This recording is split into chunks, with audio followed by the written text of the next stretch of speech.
Welcome once again, all that revolve in the universe of Football Pass. I have the most excellent, right honourable David Weir to chat to today. And we'll start, I think, David, where else would we start than at Celtic Park yesterday? One apiece. Thus, Rangers maintain their hope of going through the league season unbeaten, and obviously unbeaten by their old rivals as well. Celtic certainly had some chances to spoil the party, but didn't quite manage it in the end. What did you make of the game, Dave? It wasn't the best Old Firm game I've ever watched, I've got to be honest. I think to a degree a draw probably suited both teams in terms of nobody was given too much up to potentially lose it. So it wasn't the most intense or the most meaningful Old Firm games, although, we all know they mean something. So I think a draw was probably about fair. As you say, both teams probably could have said that, they had a little chance or a little instant that might have gone their way that might have changed it. But overall, I think a draw was probably a fair result. I was lucky enough and privileged enough to be there yesterday. Now, stood alongside Messrs Strachan and Lambert. So when Barisic lunges in on Odsonne Edouard, you can imagine what the two gentlemen alongside me thought. Yeah. So perhaps my view was slightly biased. What did you make of the big penalty call? I think fair play to the referee. I thought he got it right. There was obviously a movement towards Edouard. I think Edouard anticipated the contact that never actually came from Barisic, and I wouldn't say it's a dive. I think he's tried to anticipate the contact. That's the modern day game and the modern day player. So I can understand why he's done it, but I don't think it was a penalty. And I think if VAR had been involved and had a look back at it, they wouldn't have thought it was a penalty. So I think the right decision was made, and I think the referee. We're all very quick to jump on referees and criticise them for various things, but within that game I thought he did very well, and that's an important aspect of the game as well. And like I say, I don't think it was a penalty, but you won't be surprised to hear that, Matt. No, I'm not shocked to hear that. Well, I do think you make a valid point in a wider sense, really, away from the emotion of that particular game, that I think too often it's a kind of either or, even in referees' minds, that it's either a penalty or the players dived. And I think that probably the truth is, in this case and in others, can definitely be in between. It doesn't have to be a yellow card for the attacker, does it? It can just be play on. I agree, exactly that. And the players are within their rights. They play the game according to what they perceive the rules to be and what the governing bodies allow. And football's changed now. Football's almost like a non-contact sport. The amount of times players go over with very little or no contact and get free kicks in other areas of the pitch, it's become almost part of the game now, and it's not something I enjoy, I've got to be honest, in terms of how often the game stops and how many free kicks are given in other areas of the pitch. And I think within the penalty box, obviously, we need to be very careful on that, but it's just the nature of the game, and it's going to take a lot of changing, I think, if we start to try and affect that, because we've let it go on for so long. Yeah. Now, obviously, you see more of both these teams than I, but certainly over the 90 minutes, I thought, and others that see more of it seem to suggest the same, that Celtic look better than they have for a while in terms of patterns and chances, but Rangers have got that spine, that strong faith in their own structure and the way they play. They kind of refuse to lie down and be beaten, don't they?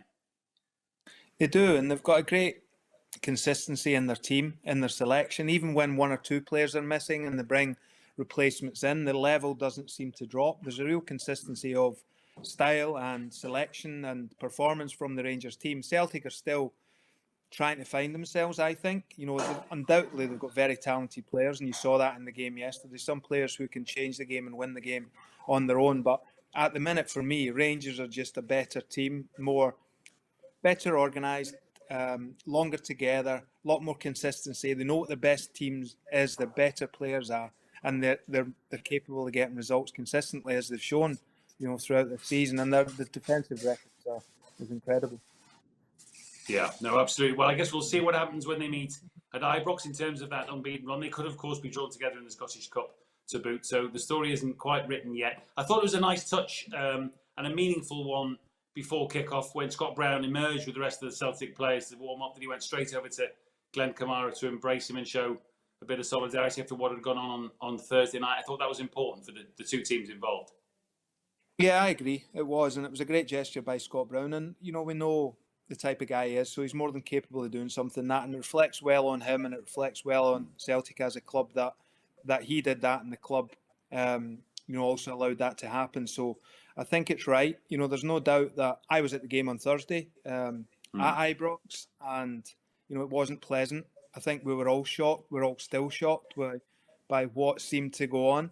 So I think we've spoken about it before, and there's got to be a change. There's got to be something done about it. I think everyone's agreed, and gestures like Scott's in the game or before the game are very important to sort of change the dynamic of that and affect it and try and make it better.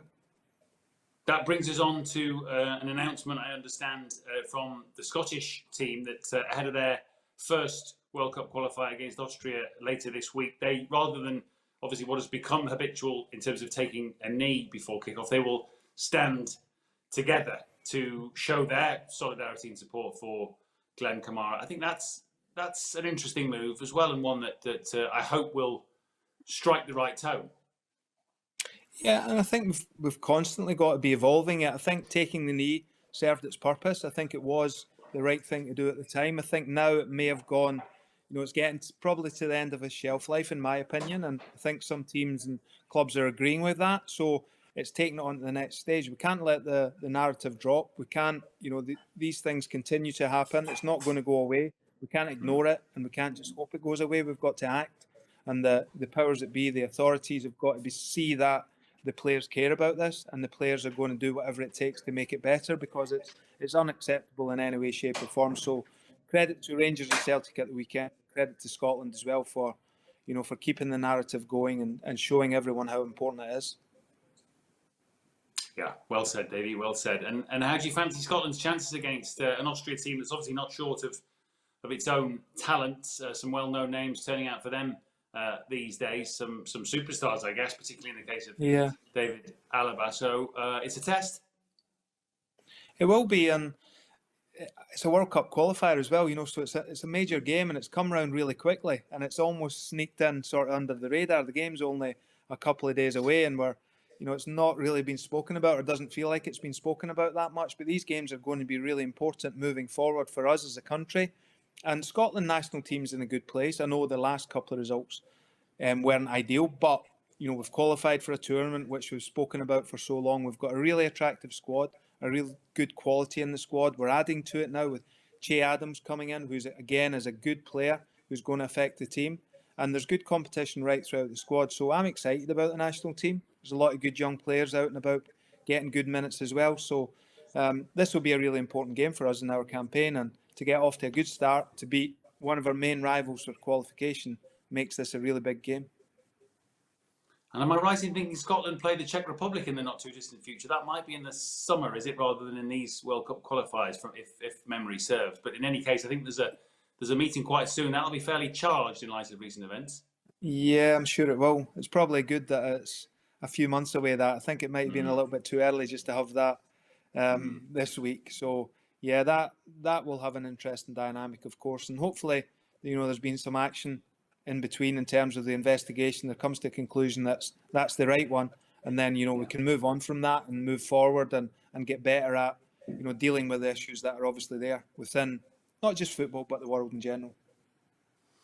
And all the talk yesterday around Celtic, obviously no fans there, but around those that certainly I either eavesdropped or spoke to, is that the search for a new manager is ongoing, and one assumes if they haven't appointed yet that manager might be in work at the moment. I guess one of those possible candidates would be the national manager, Steve Clarke. So as long as Celtic don't appoint and don't name a new manager, these rumours will circulate and could be distracting. Yeah, I'm not sure they'd be distracting. I think that's a sign of a manager doing well, and Steve's done a great job with Scotland, undoubtedly. Did a great job prior at Kilmarnock, allowing him to get the Scotland job, and he was everyone's choice for that job, and subsequently qualifying for a major tournament, which we were all desperate for. So it's good news for Scotland that the manager's being linked with jobs of that level. I'm sure he's completely focused on Scotland. Why wouldn't he be? He's got so much to look forward to and so much to be involved in, and I think there will be speculation about that, but that's part and parcel of the nature. Celtic don't need to be in a rush. They just need to get the appointment right. I think that's the key thing for them, and the key thing for any club who need to bring in a new manager. You know, making a snap judgment is not the way to do it. These managers have got to get time. There's got to be a process to appoint them, and then they've got to get time when they're in the job. And you know, regardless of who it is, they've got a big job in their hands, but a fantastic one, no doubt. Now, last but not least for today, Davey, the last time I spoke to you when you were in that very stylish room in your house, my colleague from BT Sport, Raf Honigstein, mentioned on social media that there was excellent Bond villain vibes around that room. So I'm just wondering if you saw that and whether you're thinking of investing in a fluffy white cat to complete the look. Yeah, it's not a bad shot. I've actually changed glasses today, trying to kind of get the blend in rather than stick out so much. So it'll be interesting to see if he's got a comment on this one as well. But like I say, it's not to try and create any persona or any profile. It's just so I can actually see you, Matt. Otherwise, I'd be struggling. Old age is kicking in. You'd be just as well in that sense to take him off. But ever stylish, Davey, ever stylish. Thank you very much.